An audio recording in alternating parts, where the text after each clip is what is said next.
عزیزان گرامی، جیسا کہ ترتیب چل رہی ہے انشاءاللہ مختلف موضوعات پر احادیث کم سے کم 5 یا 6 یا بعض صورتوں میں زیادہ جمعے کی اس نشست میں ہوا کریں گی۔ آپ لوگ 2 کام کیا کریں، ایک تو کوشش کریں کہ حدیث کا متن جب میں پڑھ رہا ہوں عربی میں تو اس کو سمجھنے کی کوشش کریں، تاکہ اگر اس سے آہستہ آہستہ یہ آپ کو عربی سمجھنے میں آسانی ہوگی، قرآن شریف سمجھنے میں بھی آسانی ہوگی۔ اس کے الفاظ ویکیبلری بندے کی عربی کی بڑھتی اور اس سے قرآن اور حدیث دونوں کے فہم میں اس کو آسانی پیدا ہوتی ہے۔ اس لیے یہ جو عربی متن اس نے لکھا ہے، ورنہ میں صرف ترجمہ بھی اس پہ لکھ کے آپ لوگوں کو دیا جا سکتا تھا۔ عربی اس لیے لکھی ہے کہ آپ اس کی عبارت کو بار بار جب آپ سنیں گے ہر ہفتے تو انشاءاللہ اس سے یہ فرق پڑے گا کہ آپ کی کچھ عربی ویکیبلری بڑھتی جائے گی۔ پھر آپ کبھی کوئی حدیث کی الفاظ سنیں گے یا قرآن کی آیتیں پڑھیں گے تو آپ کو کچھ اس کا مفہوم سا ذہن میں آئے گا۔ آج جو روایات ہیں وہ 2 چیزوں کے بارے میں۔ یہ بات یاد رکھیے گا کہ حدیثی کتابوں میں ایک ہی موضوع سے متعلق روایات بہت ساری ہوتی ہیں اور اس میں سے کچھ منتخب کر لی جاتی ہیں، باقیوں کا خلاصہ ہے وہ میں اس کی تشریح میں آپ کو بیان کر دیا کروں گا، لیکن اس موضوع سے متعلق تمام روایات اکٹھی کرنا ممکن نہیں ہوتا۔ یہ آج کا جو عنوان ہے وہ 2 چیزیں ہیں، ایک جمعے کی اہمیت اور فضیلت ہے، اور دوسرا جمعے کے دن اس گھڑی کا آنا جس کو قبولیت کی گھڑی کہا جاتا ہے، جس کو ساعت اجابت حدیث میں کہا گیا کہ جمعے میں ایک وقت ایسا آتا ہے جس میں انسان جو دعا اللہ تعالیٰ سے مانگے وہ قبول ہو جاتی ہے۔ وہ وقت البتہ حدیث سے متعین نہیں کیا گیا، اور یہ ایسے ہی متعین نہیں ہے جیسے شب قدر متعین نہیں ہے، اور جیسے جس چیز میں بھی بہت زیادہ ثواب رکھا گیا ہو تھوڑے وقت میں، تو عام طور پر اللہ جل شانہ اس کو تھوڑا سا اس کو مبہم رکھا جاتا ہے تاکہ لوگ اس میں کوشش کریں اور اس کو ڈھونڈیں اور تلاش کریں۔ تو پہلی حدیث نمبر 1 ہے، عن ابی ہریرہ رضی اللہ عنہ قال قال رسول اللہ صلی اللہ علیہ وسلم من توضأ فأحسن الوضوء ثم أتى الجمعة فاستمع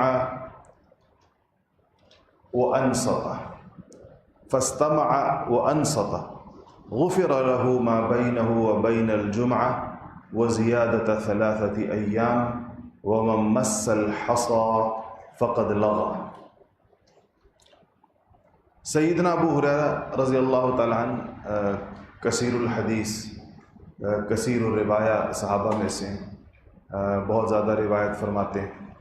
یہ جلدی تقسیم کر دیں، اور آپ لوگ ذرا پہلے آیا کریں تقسیم کرنے والے، آپ کو پہلے میں نے کہا بر وقت آیا کریں تقسیم کرنے والے، 5-10 منٹ پہلے آیا کریں۔ تو سیدنا ابو ہریرہ رضی اللہ تعالیٰ عنہ فرماتے ہیں کہ من توضأ، کہ جس نے وضو کیا، لیکن صرف وضو کرنا نہیں کہا گیا، فأحسن الوضوء، اچھے طریقے کے ساتھ وضو کیا۔ اچھے طریقے کے ساتھ وضو کیا ہوتا ہے؟ اچھے طریقے کے ساتھ وضو یہ ہوتا ہے کہ انسان وضو کے جو آداب ہیں اور وضو کی جو سنن ہیں اور جو اس کے مستحبات ہیں ان سب کی انسان رعایت رکھے، اور پانی کم خرچ کرے، جتنا کم پانی خرچ کرے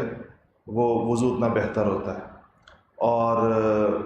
دعائیں وضو کی پڑھی جائیں اور اس میں پاکیزگی کی نیت کی جائے۔ انسان کو پتہ ہو کہ ایک ایسا عمل ہے جس کے ذریعے سے پاکیزگی آتی ہے، تو یہ احسن الوضو ہے، اچھے طریقے کے ساتھ وضو ہے۔ ثم أتى الجمعہ، اس کے بعد وہ جمعے کے لیے آئے، جمعے کی نماز مراد ہے۔ جمعے کے لیے آنے کے بعد کچھ شرائط ہیں، کچھ اس حدیث میں ہے، کچھ دیگر روایات میں۔ اس میں ایک یہ ہے کہ فاستمع، استماع عربی میں کہتے ہیں کان لگا کر سننے کو،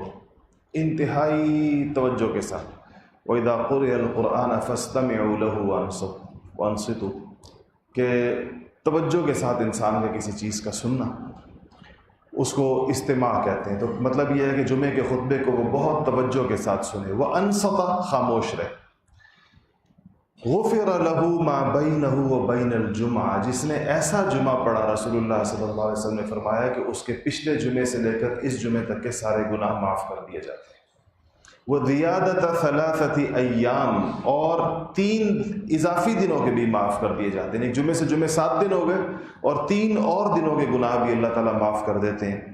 وہ جو کرے۔ البتہ کہا کہ وَمَن مَسَّ الْحَصَى، لیکن اگر اس جمعے کے دوران جس نے کنکریوں سے جو کھیلا،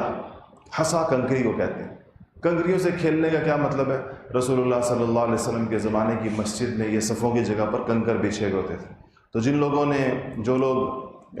وہ کرتے تھے وہ کنکر الٹ پلٹ رہے ہیں، تو ظاہر بات ہے اس کا مطلب ہے کہ ان کی توجہ نہیں ہے، تو کہا کہ فقط لغا، اس نے لغو کام کیا۔ لغو کام کرنے سے کیا ہوا؟ محدثین نے کہا کہ اس کو جمعے کا ثواب نہیں ملا۔ لغا تو مطلب ہے کہ اس نے لغو کام کیا، تو لغو کام کرنے کا نتیجہ کیا برآمد ہوا؟ یہ تو نتیجہ یہ برآمد ہوا کہ اس کو جمعے کے ثواب سے محروم کر دیا گیا۔ ایک تو جمعے کے بارے میں اہمیت ہے بہت ساری، اس کی تیاری ہے، بر وقت اس میں آنا ہے، وضو ہے، غسل ہے، یہ جس طرح اس میں وضو کا ذکر ہے، دیگر روایات میں اس قدر کثرت کے ساتھ غسل کا ذکر ہے کہ بعض حضرات کے نزدیک تو غسل جمعہ واجب ہے، بعض کے نزدیک سنت ہے، تو اس کا ذکر ہے۔ پھر مسجد میں آگے آ رہی ہیں روایات جلدی آنے کا، اور وہ جو پہلے آنے والے شخص ہے اس کا ذکر بھی آگے آ رہا ہے کہ سب سے پہلے آنے والے کو کیا ملتا ہے۔ اس کے بعد جس چیز کا ذکر ہے وہ خاموشی کا ہے، اس لیے کہا گیا کہ اگر ایک بندہ بول رہا ہو تو دوسرا اس کو یہ بھی نہ کہے کہ چپ ہو جاؤ، یہ کہنے کی اجازت بھی نہیں، اس لیے کہ جو بول رہا ہے اس نے تو اپنا جمعہ خراب کر دیا، جس نے کہا چپ ہو جاؤ اس نے بھی اپنا خراب کر دیا۔ تو ایک کئی اگر جب اس کو کوئی نہیں کہے گا تو وہ ایک کئی خراب ہوگا جو بول رہا ہے، لیکن جب دوسرا اس کو خاموش کرائے گا تو اس کا بھی جمعہ وہ ہوگا۔ اور ایک چیز جس سے میں آپ سب لوگوں کو بار بار یہاں منع کرتا ہوں، اصل میں حدیث میں آتا ہے، حضور نے منع کیا تھا لوگوں کو آگے آنے سے، جب جمعے کی بات شروع ہو جائے اس کے بعد اگلی صفوں میں نہیں آنا چاہیے۔ اگلی صف، حتیٰ کہ محدثین نے لکھا کہ اگلی صف میں جگہ ہو تب بھی نہیں آنا چاہیے، اگر نظر بھی آ رہا ہے لوگ اگلی جگہ چھوڑ کر بیٹھے گا، اگر جمعے کی بات شروع نہیں ہوئی، خطبہ جمعہ نہیں شروع ہوا، تب تو اگر لوگوں نے اگلی صفیں چھوڑ دی ہیں تو کوئی بندہ جگہ چھوڑ دی ہے تو اگلی صف میں آ جائے، لیکن اگر جمعے کی بات شروع ہو گئی ہے تو ایک شخص اسی طرح آیا، جس طرح یہاں آپ کے یہاں بہت سے لوگوں کی عادت ہے بعد میں آنا اور پھر آگے آنے کی کوشش کرنا، تو ایک شخص ایسی مسجد میں آیا، حدیث میں آتا ہے، اور تو آگے آنے کی کوشش کر رہا تھا، نبی کریم صلی اللہ علیہ وسلم بات کر رہے تھے، خطبہ دے رہے تھے، تو آپ نے وہیں اس کو روکا اور آپ نے کہا کہ ادھر ہی بیٹھ جاؤ جہاں پر تم ہو، تو نے آذیت الناس، تو لوگوں کو تکلیف دے رہا ہے، تو لوگوں کے لیے تکلیف کا باعث بنا۔ کندھے پھلانگنے سے منع کیا کہ کندھے پھلانگ کر انسان آگے جائے، تو اس لیے جمعے کے آداب میں سے ایک یہ ہے کہ دوران خطبہ آنے والے لوگ خاص طور پر جہاں ان کو جگہ ملے گی وہ وہیں بیٹھیں گے، اور فضیلت دیر سے آ کر پہلی صف میں بیٹھنے کی نہیں ہوتی ہے، فضیلت پہلے آ کر پہلے صف میں بیٹھنے کی ہوتی ہے۔ دیر سے آ کر پہلی صف میں بیٹھنے کی کوشش کرنا تو ویسے ہی دھاندلی ہے، تو اس کا مطلب ہے جو لوگ پہلے سے بیٹھے تھے وہ انہوں نے ہو سکتا ہے ذرا سہولت سے بیٹھنا چاہتے ہیں تو انہوں نے اپنے درمیان تھوڑی سی جگہ، بیٹھے ہوئے انسان اپنے درمیان بعض اوقات تھوڑی سی جگہ چھوڑتے ہیں، ان کو بھی تکلیف میں ڈالا ان کے درمیان گھس کر، اور کوئی اچھی مثال بھی بندے نے قائم نہیں کی۔ اس لیے عادت یہ ہونی چاہیے کہ اس پر آئے، جہاں پر آئے تو بندہ بیٹھے، اور اصل جو فضیلت ہے وہ جلدی آنے کی ہے، جو جتنا جلدی آئے، اس پر آگے روایات انشاءاللہ آ رہی ہیں۔ اور اس سے 2 جمعوں کے درمیان اللہ جل شانہ خطائیں معاف فرماتے ہیں۔ اختلاف ہے محدثین کا کہ اس میں صغیرہ گناہ مراد ہیں یا کبیرہ گناہ مراد، ہر طرح کے گناہ مراد ہیں یا صرف چھوٹے گناہ، صغیرہ گناہ جس کو کہتے ہیں، تو بیشتر حضرات کی رائے یہ ہے کہ کبیرہ گناہ کی معافی کے لیے توبہ کرنا شرط ہے، اور یہ تو خود بخود معاف ہو جاتے ہیں، تو یہ صغیرہ ہی مراد ہے کہ اس سے صغیرہ گناہ معاف ہوں گے، کبیرہ گناہوں کے لیے توبہ کرنا ضروری ہے۔ حدیث نمبر 2 ہے، عن ابی ہریرہ رضی اللہ تعالی عنہ قال قال رسول اللہ صلی اللہ علیہ وسلم الصلوات الخمس والجمعة الى الجمعة کفارات لما بینہن مجتنبت الکبائر۔ اس سے یہ بات جو بھی میں نے آخری بات کی اس کا کچھ تھوڑا سا پتہ اس سے چلتا ہے۔ ابو ہریرہ رضی اللہ تعالیٰ عنہ سے مروی ہے کہ رسول اللہ صلی اللہ علیہ وسلم نے فرمایا کہ 5 نمازیں، یعنی جو انسان پڑھتا ہے مسجد میں آ کر 5 نمازیں، اور ایک جمعہ دوسرے جمعے تک، والجمعۃ الی الجمعۃ کفاراتن، کفارہ کہتے ہیں کہ گناہوں کے ختم ہو جانے کا باعث ہونا، گناہوں کی تلافی بن جانا. یہ گناہوں کی تلافی بن جاتی ہے درمیانی اوقات کے لیے اذ مجتنبت الکبائر، جب تک کہ کبائر سے بندہ بچتا رہے. کبائر سے انسان اپنے آپ کو بچائے، جو اس کا مطلب یہ ہے کہ کبیرہ اس سے نہیں معاف ہوگا، اور کبیرہ توبہ سے ہی معاف ہوگا، اس کی تلافی بھی کرنی پڑے گی. اب یہ تو نہیں کہ ایک انسان نے پورا ہفتہ نمازیں نہیں پڑھی اور جمعے کی نماز آ کے اس نے پڑھ لی اور سمجھا کہ میرے پورے ہفتے کی نمازوں کا جرم معاف ہو گیا. تو ایسے تو نہیں ہوگا. کبائر تو کبائر، اس کو نمازوں کو توبہ بھی کرنی پڑے گی، قضا بھی پڑھنی پڑے گی، وہ تمام چیزیں اس میں شامل ہوں گی. تیسری حدیث شریف، ان عبداللہ ابن عمر و ابا ہریرہ، ان دو صحابیوں نے روایت کیا ہے کہ انہما سمعا رسول اللہ صلی اللہ علیہ وسلم، یہ دونوں فرماتے ہیں کہ ہم نے نبی کریم صلی اللہ علیہ وسلم کو یہ فرماتے ہوئے سنا، یقول علی اعواد منبرہ، یہ صحابہ نقشہ کھینچتے ہیں کہ ہم نے دیکھا نبی کریم صلی اللہ علیہ وسلم ممبر کی لکڑیوں پر تشریف فرماتے. ممبر جیسا لکڑی کا بنا ہوا ہوتا ہے، تو ممبر کی لکڑیوں پر یا اس کے پھٹوں پر آپ تشریف فرماتے. ممبر سے آپ نے یہ گفتگو فرمائی. کیا فرمایا کہ لَيَنْتَهِيَنَّ أَقْوَامٌ عَنْ وَضْعِهِمُ الْجُمُعَاتِ، لوگ جمعے کو چھوڑنے سے باز آ جائیں، لوگ جمعہ چھوڑنے سے باز آ جائیں. اَوْ لَيَخْتِمَنَّ اللَّهُ عَلَىٰ قُلُوبِهِمْ، اگر وہ جمعہ چھوڑنے سے باز نہیں آئیں گے تو اللہ تعالیٰ ان کے دلوں کے اوپر مہر لگا دیں گے. ثم لَيَكُونُنَّ مِنَ الْغَافِلِينَ، اور پھر وہ غافلوں میں سے ہو جائیں گے. اور غافل شخص کے لیے سب سے بڑا جو خطرہ ہوتا ہے وہ یہ ہوتا ہے کہ مرتے ہوئے اس کو بعض اوقات ایمان نصیب نہیں ہوتا. ایک دوسری حدیث شریف میں آتا ہے کہ 3 جمعے جس نے متواتر چھوڑ دیے، 3 جمعے، تو وہ منافق ہو جائے گا، منافقین میں سے اس کو لکھ دیا جائے گا. تو اس حدیث سے بھی آپ کو پتہ چلا کہ نبی کریم صلی اللہ علیہ وسلم نے سختی کے ساتھ، اس کو وعید کہتے ہیں، وعید ہے اس حدیث کے اندر کہ یہ جو لَيَنْتَهِيَنَّ لفظ آپ نے دیکھا حدیث سے موجود ہے. یقول، آپ نے فرمایا علی اعواد منبرہ، ممبر کی لکڑیوں پر، یعنی ممبر پر آپ بیٹھے ہوئے تھے. لَيَنْتَهِيَنَّ کا مطلب ہوتا ہے کہ لازماً لوگ رک جائیں، ہر صورت میں رک جائیں. کس چیز سے؟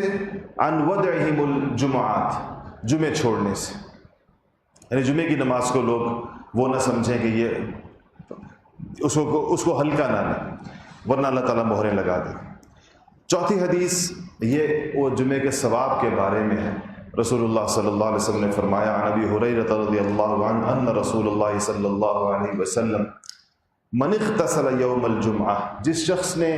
جمعے کے دن غسل کیا. پہلے والے میں نے بتایا تھا وضو کا ذکر ہے، یہاں غسل کا جمع. یوم الجمعہ غسل الجنابہ، آپ نے فرمایا کہ جس شخص نے ایسا غسل کیا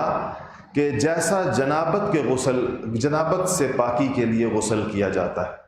وہ جو فرض غسل جس کو لوگ کہتے ہیں عوامی زبان کے اندر، مطلب پورا اہتمام سے غسل کیا، اس میں اس نے اس کے تمام فرائض وغیرہ پورے کیے. تو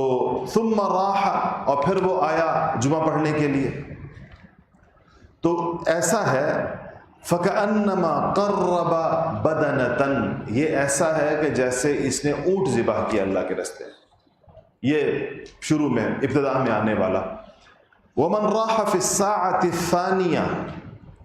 اور جو اس کے بعد دوسری گھڑی میں آیا اس شخص کے بعد، فَكَأَنَّمَا قَرَّبَ بَقَرَةً، یہ ایسے ہے کہ جیسے اس نے گائے ذبح کی اللہ کے راستے میں. وَمَنْ رَاحَ فِي السَّاعَةِ الثَّالِثَةِ، اور جو تیسری گھڑی میں آیا، فَكَأَنَّمَا قَرَّبَ كَبَشًا أَقْرًا، یہ ایسا ہے کہ جیسے اس نے سینگوں والی بھیڑ یا دمبا اس نے اللہ تعالیٰ کے راستے کے اندر ذبح کیا. اقرن کہہ کر اس کی ذرا زیادہ قیمتی ہونے کی طرف اشارہ ہے کہ لوگ اس کو زیادہ پسند کرتے تھے. وَمَنْ رَاحَ فِي السَّاعَةِ الرَّابِعَةِ فَكَأَنَّمَا قَرَّبَ دَجَاجَةً، اور جو چوتھی گھڑی میں آیا وہ ایسا ہے کہ جیسے اس نے مرغی اللہ تعالیٰ کے راستے کے اندر ذبح کی. وَمَنْ رَاحَ فِي السَّاعَةِ الْخَامِسَةِ فَكَأَنَّمَا قَرَّبَ بَيْضًا، اور جو 5ویں گھڑی ساعت میں آیا تو اس نے گویا اللہ کے راستے میں انڈے کا صدقہ کیا. اور پھر فرمایا کہ فَإِذَا خَرَجَ الْإِمَامُ، اور جب امام نکل آتا ہے، یعنی امام جب ممبر پر آ کر بیٹھ جاتا ہے، حضرت الملائکۃ یستمعون الذکر، تو پھر فرشتے بھی مسجد کے دروازے سے ہٹ کر آ کر بات سننے کے لیے بیٹھ جاتے ہیں۔ مطلب یہ کہ اس کے بعد آنے والوں کی وہ حاضری نہیں لگاتے، اس کے بعد جو لوگ آتے ہیں ان کی حاضری وہ نہیں لگاتے، کیونکہ وہ بھی اپنے دوسری حدیث بھی اس میں آتی ہے کہ وہ بھی اپنے جیسے ہی خرج الامام کا مطلب یہ ہوتا ہے امام کا نکل کر آنا ممبر کی طرف، کہا جیسے امام ممبر کی طرف ممبر پہنچتا ہے تو فرشتے اپنے رجسٹر بند کر دیتے ہیں، وہ بھی آ کر اسی مجمع میں بیٹھ جاتے ہیں۔ یستمعون الذکر، تو فرشتے بھی، ذکر کا مطلب ہوتا ہے نصیحت، اور ذکر کا مطلب ہے وہ چیز جو اللہ کو کی یاد دلانے والی ہے۔ ذکر بڑے وسیع، ذکر نصیحت کو کہتے ہیں، بڑے وسیع مفہوم میں استعمال ہوتا ہے، قرآن کو بھی ذکر کہتے ہیں، انا نحن نزلنا الذکر وانا لہ لحافظون۔ اس کے بعد فرشتے یہاں پر آ جاتے ہیں۔ اس پر پھر محدثین کی دو آراء ہیں کہ جو پہلی گھڑی، دوسری گھڑی، تیسری گھڑی کا ذکر ہے، یہ کب سے مراد ہے، کس وقت سے پہلی شمار ہوگی؟ تو علماء نے لکھا ہے کہ زوال کے بعد مراد ہے۔ زوال جب ہو جائے تو اس کے بعد جو پہلی گھڑی، جو پہلے سب سے پہلے مسجد میں آئے گا جمعہ پڑھنے کے لیے، ایک رائے یہ ہے بعض حضرات کی۔ دوسری رائے یہ ہے کہ جمعے کے دن صبح سے مراد ہے، جو صبح یعنی مسجد میں سب سے پہلے آنے والا جو بھی بندہ ہوگا، صبح جس وقت بھی وہ آیا ہوگا۔ جیسے میں نے آپ کو بتایا کہ مسجد میں جو جمعے کے لیے آمد ہے یہ عبادت کے لیے ہوتی ہے، بیان سننے کے لیے نہیں ہوتی۔ بیان تو ہو جاتا ہے اپنے وقت کے اوپر، لیکن اصل جو جمعے کے دن پہلے آنے کی غرض و غایت ہے وہ یہ ہے کہ اس دن بیٹھ کر عبادت کی جائے گی مسجد کے اندر، درود شریف پڑھا جائے گا، کیونکہ کثرت کے ساتھ درود شریف کا ذکر جمعے میں پڑھا ہے، تلاوت قرآن پاک کی، ذکر اذکار، نوافل، اس کے لیے لوگ جمعے کے دن جو کہا گیا پہلے آنے کا، اور جہاں پر بھی اس کا معمول رہا ہے تو لوگ جہاں اسلامی معاشروں میں اور جہاں پر اسلام بڑا پرانا ہے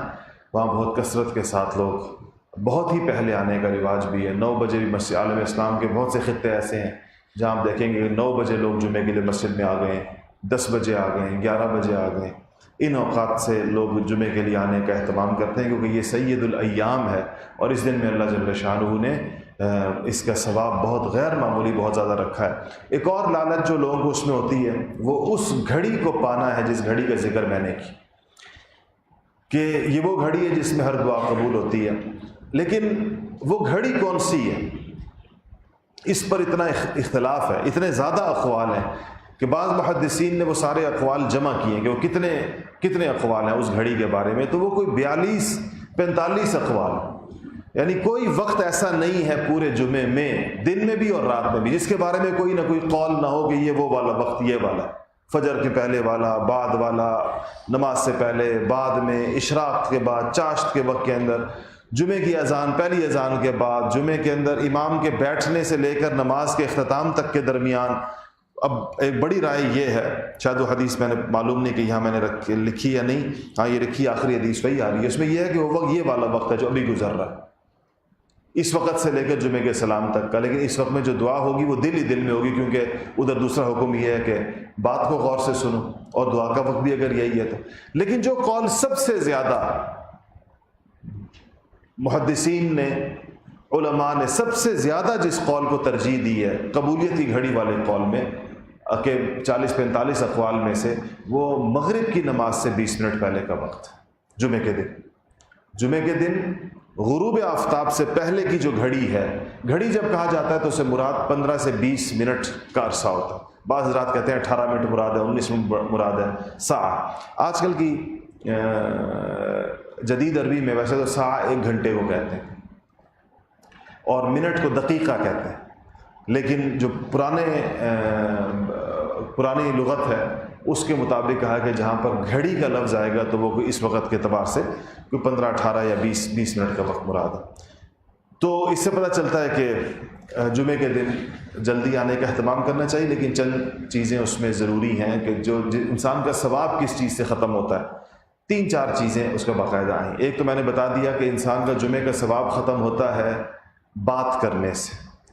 جمعے میں کسی اور طرف متوجہ ہونے سے. جیسے حدیث گزر گئی کہ کنکر بھی جس نے چھیڑے، اگر مسجدوں میں اب تو کنکر نہیں ہوتے، قالین ہوتے ہیں، تو کنکر بھی جس نے چھیڑے اور کنکریاں الٹی پلٹی تو اس کا جمعے کا ثواب اس کا چلا جائے گا. فقط لگا حدیث میں جیسے کہ آتا ہے. ایک تو یہ ممانعت ہے کہ جمعے میں آنے کے بعد انسان کوئی ایسی حرکت کرے جس سے اس کی توجہ دائیں بائیں ہو رہی ہو. دوسری چیز جس سے ممانعت ہے وہ کندھے پھلانگ کر آگے آنے سے. بار بار میں یہ بات بتاتا ہوں آپ لوگوں کو کہ جمعے میں جہاں جگہ مل جائے وہاں بیٹھ جانا چاہیے اور لوگوں کے کندھے پھلانگ کر آگے نہیں آنا چاہیے، اگلی صفوں کی طرف نہیں آنا چاہیے. تیسری بھی ایک چیز ہے جو ظاہر بات ہے کہ حدیث شریف میں تو نہیں آ سکتی، اس زمانے میں یہ چیزیں اس طرح کی تھیں نہیں، لیکن آج کل اس کی بڑی سخت ضرورت ہے کہ بار بار لوگوں کو بتایا جائے. ان دونوں چیزوں میں آپ غرض و غایت دیکھیں کیا ہے، خاص طور پہ کندھے پھلانگنے کے اندر، کہ آپ مسجد پہنچ کر لوگوں کو تکلیف نہ پہنچائیں، ایذا کا باعث نہ بنے لوگوں کی. آج کل شاید اس سے بھی زیادہ بڑی تکلیف کا باعث جو ہے وہ مسجدوں کے باہر غلط پارکنگ ہے، اور اس سے لوگ جتنی تکلیف میں ہوتے ہیں آپ لوگ اس کا اندازہ نہیں لگا سکتے. کہ آتے نماز پڑھنے کے لیے اور بہت پہلے آتے ہیں ثواب کمانے کے لیے، اور گاڑی غلط کھڑی کر کے ثواب کی بجائے گناہوں کے ٹوکرے لے کر واپس جاتے ہیں. اتنے بڑے گناہ لے کر جاتے ہیں کہ ساری عمر جمعہ پڑھتے رہیں تو اتنے ثواب آپ نہیں کما سکتے جتنا اس غفلت کی وجہ سے گناہ کماتے ہیں. پچھلے سے پچھلے جمعے اسی طرح کسی نے یہاں گاڑی کھڑی کی اور اس گلی سے کسی مریض کو لے کر جا رہے تھے وہ لوگ، اور اپنی گاڑی جا کر کسی کے گھر کے سامنے کھڑی کر دی. اس گھر سے انہوں نے گاڑی نکال رہے تھے، مریض کو اسپتال پہنچانا تھا، اور وہ یہاں اتنے پریشان گھوم رہے تھے کہ جی کس کی گاڑی ہے کہ وہ میرے گھر کے سامنے سے ہٹائے تاکہ ہم اپنے مریض کو اسپتال لے کر جائیں. کتنی بڑی غفلت اور کتنا بڑا جرم ہے یہ کسی اور اس کا اسی طرح ایسی جگہ پر کھڑا کرنا کہ نماز کے بعد 20 منٹ تک رستہ صاف نہ ہو رہا. یہ ہمارے ہاں جن چیزوں کو دین نہیں سمجھا جاتا ان میں سے ایک یہ بھی ہے. ایک چیز آپ کو اور بتاؤں، جتنی بھی احادیث ہیں آپ دیکھ لیں گے جمعے کے بارے میں نے کہا آپ ساری ذکر کرنا ممکن نہیں ہوتا، اس میں فضیلت پیدل جمعے کے لیے آنے کی ہے. اس میں آتا ہے کہ جو پیدل چل کر جو جمعے کے لیے جائے اس کی فضیلت زیادہ ہے. تو اس لیے جو جتنا جہاں تک ہو سکے تو پیدل آنے کی کوشش کرنی چاہیے. ہاں بندہ دور سے آتا ہے تو سواری پر آئے، لیکن اپنی سواری کبھی بھی ایسی جگہ نہ کھڑی کرے جہاں سے گزرنے والوں کو اس سے تکلیف ہو. راستوں کے حقوق ہیں شریعت میں باقاعدہ. نبی کریم صلی اللہ علیہ وسلم نے رستے بند کرنے والوں کے لیے سخت وعیدیں ارشاد فرمائیں. کسی دن میں اس پر وہ ساری چیزیں جمع کر کے آپ لوگوں کو سناؤں گا کہ کیا آیا ہے حدیثوں میں کہ جو لوگ رستہ بند کرتے ہیں ان کے بارے میں، جس سے لوگوں کو آمد و رفت کی تکلیف ہو. اور یہ بہت بنیادی اخلاقیات کے ساتھ اس کا تعلق ہے. ہم لوگ اچھے خاص جب ہم بیٹھ جاتے ہیں گفتگو کے لیے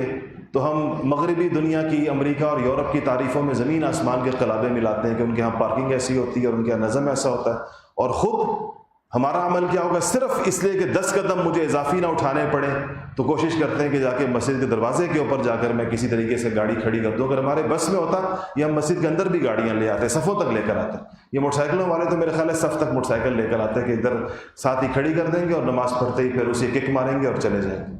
تو یہ ہمارے بس میں نہیں ہے. مسجد کے دروازے چھوٹے ہوتے ہیں ورنہ اندر بھی گھسا دیتے اس کو. تو یہ غیر اخلاقی، اور میں اس کے اوپر اتنی دفعہ منع کر چکا ہوں، اتنی دفعہ کہ مجھے خود بھی شرم آتی ہے، لیکن مجھے حیرت ہوتی ہے کہ لوگوں کو نہیں آتی. ہمیں بول بول کر اب شرم آتی ہے اس موضوع کے اوپر. ابھی آپ چلے جائیں اس مسجد کے باہر تجربہ کر لیں، ابھی آپ جا کر دیکھیں اس گلی میں گاڑیاں کس طرح کھڑی ہوئی اور گزرنے کی کتنی جگہ چھوڑی گئی. میں نے تو یہ سوچا ایک دن میں جمعہ نہیں پڑھاؤں گا یہاں پر، کہ جب تک جا کے گاڑیاں صحیح کھڑی کریں تب یہاں پر جمعہ میں اس وقت جمعہ پڑھاؤں. تقریر بند کر دوں گا کسی دن میں اگر یہ گاڑیوں کی ترتیب ٹھیک نہ ہوئی اس مسجد کے باہر. فائدہ کیا ہے ہمیں دین کی باتیں یہاں کرنے کا جب آپ لوگ اتنی بڑی ایک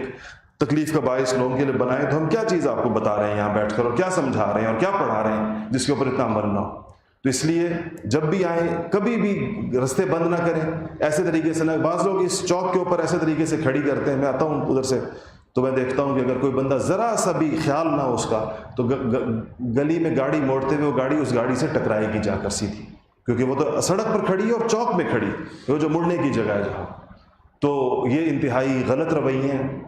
اس کا میں نے تو بار بار کہا لوگوں کو، میں نے کہا کہ کوئی ضروری ہوتا کہ انسان ایک ہی جگہ جا کے جمعہ پڑھے. فرض کریں ایک جگہ آپ کو پارکنگ نہیں ملتی، کسی ایسی مسجد میں جا کے پڑھ لیں جہاں پارکنگ مل جائے انسان. یہ تو جمعہ پڑھنا فرض ہے نا، کسی خاص جگہ جا کے پڑھنے کا تو کوئی زیادہ ثواب نہیں ہے. لیکن کسی کو تکلیف میں ڈالنے کا گناہ ضرور ہے، یہ پکی بات ہے کہ اس کا گناہ ضرور ہے،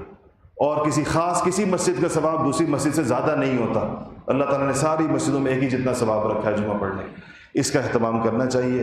جہاں پر بھی، اور صرف جمعے میں نہیں، ہر نماز میں، ہر موقع پر اس بات کا خیال رکھنا چاہیے۔ میں اکثر لوگوں کو الگ سے بھی کہتا رہتا ہوں، میں کسی کو دیکھ لیتا ہوں اس ٹائم بھی ان سے کہتا ہوں کہ یہ دیکھیں آپ کیا کر رہے ہیں،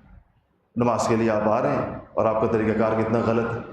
تو یہ بنیادی اخلاقیات ہیں اور اس کا تعلق حقوق العباد کے ساتھ ہے، اس کا خیال رکھنا چاہیے۔ ساعت اجابت کے بارے میں اگلی جو حدیث ہے، حدیث نمبر 5، عن ابی ہریرہ رضی اللہ عنہ رسول اللہ صلی اللہ علیہ وسلم ذکر یوم الجمعہ، سیدنا ابو ہریرہ رضی اللہ تعالیٰ عنہ سے روایت ہے کہ رسول اللہ صلی اللہ علیہ وسلم نے جمعے کے ذکر میں ایک دفعہ فرمایا، یا جمعے کا ذکر کرتے ہوئے آپ نے فرمایا کہ فیہ ساعۃ، اس میں ایک گھڑی آتی ہے، لا یوافقها عبد مسلم وهو قائم يصلي يسأل الله تعالى شيئا إلا أعطاه إياه وأشار بيده يقللها۔ حضور نے فرمایا کہ ایک گھڑی ایسی ہے جمعے میں آتی ہے کہ جس میں اگر اس گھڑی میں بندے کی نماز اور اس گھڑی کی موافقت ہو گئی، کہ اس گھڑی میں وہ نماز پڑھ رہا ہوا ہو اور وہ گھڑی اس کو مل گئی اور وہ حالت نماز میں ہوا، کھڑا ہوا، قائم یصلی، اور اس کے اندر وہ اللہ تعالیٰ سے نماز میں جس طرح دعائیں مانگی جاتی ہیں تشہد میں یا نماز کے فوراً بعد، اور اللہ سے کوئی دعا مانگ رہا ہوا ہو تو اللہ جل شانہ اس کو وہ چیز ضرور دے دیتے جمعے کے۔ اور پھر حضور نے وَأَشَارَ بِيَدِهِ يُقَلِّلُهَا، پھر حضور نے اپنے ہاتھ سے اشارہ فرمایا، یقللها کا مطلب آپ نے اشارہ اس بات کا فرمایا کہ وہ گھڑی بہت مختصر سی ہے، وہ بہت چھوٹی سی گھڑی ہے، ایک قلیل سا وقت ہے جو جمعے کے دن میں آتا ہے۔ تو یہ جو جمعے میں عبادت عام طور پر لوگ کرتے ہیں، جمعے پہلے آتے ہیں، عصر کے بعد مسجدوں میں بیٹھتے ہیں، مغرب سے پہلے بیٹھتے ہیں، یہ اصل میں اسی گھڑی کی تلاش میں کہ وہ گھڑی کسی کو مل جائے جس میں اللہ جل شانہ دعاؤں کو قبول کرتے ہیں۔ آخری روایت اسی گھڑی سے متعلق حدیث ہے، اور یہ حضرت ابو بردہ رضی اللہ تعالیٰ عنہ، یہ مشہور صحابی ابو موسیٰ الاشعری کے بیٹے تھے۔ تو ابو بردہ کہتے ہیں کہ مجھ سے عبداللہ بن عمر رضی اللہ تعالیٰ عنہ نے پوچھا، جو حضرت عمر کے بیٹے تھے، کہتے انہوں نے مجھ سے یہ پوچھا، اسمعت اباک یحدث عن رسول اللہ صلی اللہ علیہ وسلم فی شأن ساعت الجمعہ؟ تو ابو موسیٰ اشعری کے بیٹے ابو بردہ کہتے ہیں کہ مجھ سے حضرت عمر فاروق کے بیٹے عبداللہ ابن عمر نے یہ پوچھا کہ کیا آپ نے اپنے والد صاحب سے جمعے کے بارے میں کچھ سنا ہے، فی شأن ساعت الجمعہ، جمعے کے اندر وہ جو گھڑی آتی ہے اس کے بارے میں آپ نے اپنے والد ابو موسیٰ اشعری سے کوئی بات سنی ہے؟ تو کہتے ہیں، فرماتے میں نے کہا نعم سمعتہ یقول، کہ میں نے اپنے والد صاحب سے یہ سنا کہ وہ یہ کہا کرتے تھے کہ سمعت رسول اللہ صلی اللہ علیہ وسلم یقول ہی ما بین ان یجلس الامام الی ان تقضی الصلاۃ، کہا کہ میں نے نبی کریم صلی اللہ علیہ وسلم سے یہ سنا ہے کہ یہ جو گھڑی ہے یہ امام کے ممبر پر بیٹھنے سے لے کر جمعے کے وقت کے ختم ہونے تک، اور نماز کے تقضی الصلاۃ، نماز کے ختم ہونے تک یہ جو وقت ہے، جیسے میں نے بھی عرض کیا تھا، جیسے ابھی جو وقت گزر رہا ہے، کہا کہ ابو موسیٰ اشعری یہ کہتے تھے، ان کے بیٹے کہتے ہیں کہ میں نے حضور کو یہ سنا کہ وہ یہ والا وقت ہے کہ جس میں امام جب ممبر پہ بیٹھ جائے اس وقت سے لے کر جب نماز کا سلام پھر جائے یا نماز ختم ہو جائے، اس کے درمیان یہ جتنا بھی وقت ہے یہ وہ وقت ہے جس میں وہ گھڑی ہے۔ اچھا، اب یہ جیسا میں نے عرض کیا کہ جس چیز میں ثواب بہت زیادہ ہو اور وقت کم ہو، جیسے لیلۃ القدر ہے، تو اس کو شریعت کا مزاج یہ ہے کہ اس کو واضح طور پر بتایا نہیں جاتا۔ اگر آپ سوچیں لیلۃ القدر ایک رات ہے، اگر بتا دی جائے کہ یہ فلانی رات ہے تو لوگ اس 365 دنوں میں سے، راتوں میں سے صرف اسی ایک رات میں عبادت کریں گے، باقی 364 کو چھوڑ دیں گے۔ تو اس طرح کی چیزوں کا تو مقصد یہ ہوتا ہے کہ انسان اس پورے دن کو استعمال کرے۔ لیلۃ القدر کا مقصد یہ ہے کہ انسان پورے رمضان کی راتوں کو استعمال کرے، اور پھر خاص طور پر آخری عشرے کی، ایک حدیث میں جو آتا ہے کہ آپ نے فرمایا کہ آخری عشرے میں اس کو تلاش کرو، مطلب یہ ہوتا ہے کہ انسان آخری عشرے کی ہر رات کو لیلۃ القدر سمجھ کے گزارے گا تو اس کو زیادہ